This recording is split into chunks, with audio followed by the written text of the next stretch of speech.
UP उपचुनाव में 2022 की तुलना में 13% घटा मतदान। अब किससे होगा नफा और किससे होगा नुकसान? क्या कह रहा यूपी का वोटिंग ट्रेंड?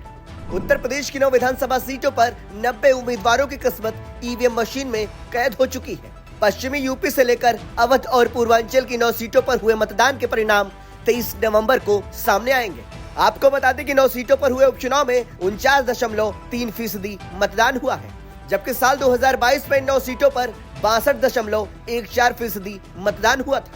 इस लिहाज से 13% कम मतदान इस बार हुआ है।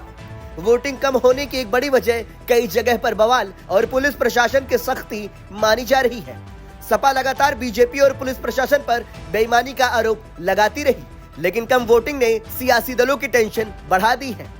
चुनाव आयोग के मुताबिक उपचुनाव में मुरादाबाद की कुदर की सीट पर सबसे ज्यादा मतदान हुआ है, तो सबसे कम वोटिंग गाजियाबाद सीट पर रही है।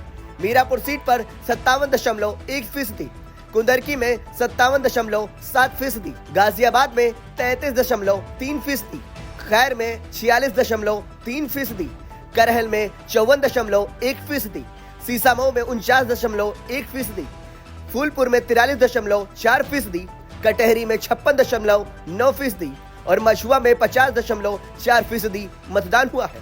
इस तरह किसी भी सीट पर मतदान 60% का आंकड़ा नहीं पार कर सका है। और इस चुनाव में सपा ने 4, बीजेपी ने 3, आरएलडी ने 1 और 1 सीट निषाद पार्टी ने जीती थी। क्या कह रहा है यूपी का वोटिंग ट्रेंड? यूपी उपचुनाव का वोटिंग ट्रेंड देखें तो 2022 के चुनाव में हुए मतदान के लिहाज से उपचुनाव में 4 सीटें ऐसी हैं जहां 50% से भी कम वोटिंग रही है। गाजियाबाद, खैर, फूलपुर और सीसामऊ सीट पर 50% से भी कम वोटिंग रही थी। 2022 में सीसामऊ सीट छोड़कर बाकी 3 सीटों पर बीजेपी ने कब्जा जमाया था। वहीं कुंदरकी, करहल, कटहरी और मीरापुर सीट पर 55% से ज्यादा वोटिंग उपचुनाव में हुई है। 2022 में मीरापुर छोड़कर बाकी 3 सीटों पर सपा ने कब्जा जमाया था। मीरापुर सीट पर आरएलडी ने सपा के समर्थन से जीत दर्ज की थी। निषाद पार्टी के कब्जे वाली मछुआ सीट पर 50% से थोड़ा ज्यादा मतदान हुआ है, जहां इस बार बीजेपी ने अपना प्रत्याशी उतार रखा है। वहीं कुदर की सीट पर पिछले 3 चुनाव से 70% के ऊपर ही वोटिंग रही है, लेकिन उपचुनाव में 57.70% मतदान हुआ है। इस तरह 13% कम मतदान रहा है। इसी ट्रेंड से हर सीट पर कम मतदान हुए हैं, लेकिन 2022 की तुलना में सबसे कम मतदान फूलपुर सीट पर देखा गया है, जहां पर 18% कम वोटिंग रही है। वहीं सीसामऊ में महज 6% की कमी इस बार के उपचुनाव में देखी गई है। कौन सी सीट पर किसका रहा कब्जा? करहल, सीसामऊ और कुंदरकी विधानसभा सीट पर लंबे समय से समाजवादी पार्टी का कब्जा है। कुंदरकी सीट पर 2007 में बसपा ने चुनाव जीता था। उसके बाद से समाजवादी पार्टी जीत दर्ज करती रही है। गाजियाबाद, फूलपुर और खैर सीट पर बीजेपी लगातार 3 चुनाव जीत रही है। मीरापुर और मछुआ सीट का सियासी मिजाज हर चुनाव में बदलता रहता है, तो कटहरी सीट पर 2 चुनाव के बाद मूड बदल जाता है। समाजवादी पार्टी ने 2022 में इस सीट पर कब्जा जमाया था, जबकि उससे पहले बहुजन समाज पार्टी ने चुनाव जीता था। हालांकि 2012 में समाजवादी पार्टी का विधायक एक बार फिर से चुना गया था। दरअसल मीरापुर, कुंदरकी, सीसामऊ मुस्लिम बहुल सीटें मानी जाती हैं, जहां पर 50% से ज्यादा मुस्लिम वोटर्स हैं। वही करहल सीट यादव बहुल मानी जाती है, तो फूलपुर सीट पर यादव, मुस्लिम और कुर्मी वोटर निर्णायक भूमिका में है। ऐसे ही कटहरी सीट पर कुर्मी और दलित वोटर अहम है, तो मछुआ सीट पर निषाद वोटर और दूसरे ओबीसी मतदाता हार जीत तय करते हैं। इसके अलावा गाजियाबाद सीट पर ब्राह्मण और वैश्य वोटर निर्णायक भूमिका में है, तो खैर सीट पर दलित और जाट वोटर मुख्य रोल में है।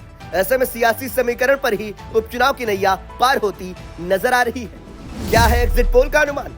उपचुनाव को लेकर आए एग्जिट पोल में 3 से 6 या फिर 2 से 7 का अनुमान लगाया जा रहा है।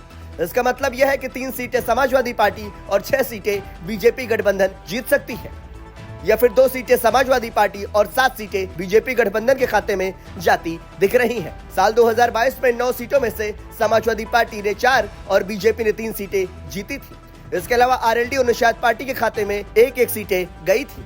एग्जिट पोल के मुताबिक बीजेपी गठबंधन को उपचुनाव में लाभ होता दिख रहा है, जबकि समाजवादी पार्टी को सियासी नुकसान होने की आशंका है। वहीं उपचुनाव में कम वोटिंग भी यह ट्रेंड दिखा रहा है, क्योंकि विपक्ष के वोटर ही शिकायत करते रहे कि उन्हें वोट डालने नहीं दिया जा रहा है। सत्ता पक्ष यानी बीजेपी द्वारा ये शिकायत नहीं की गई कि उनके लोगों को वोट डालने से रोका जा रहा है।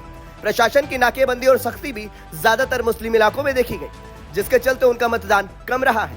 उपचुनाव में कम वोटिंग बीजेपी से ज्यादा समाजवादी पार्टी के लिए सियासी टेंशन बढ़ा रही है।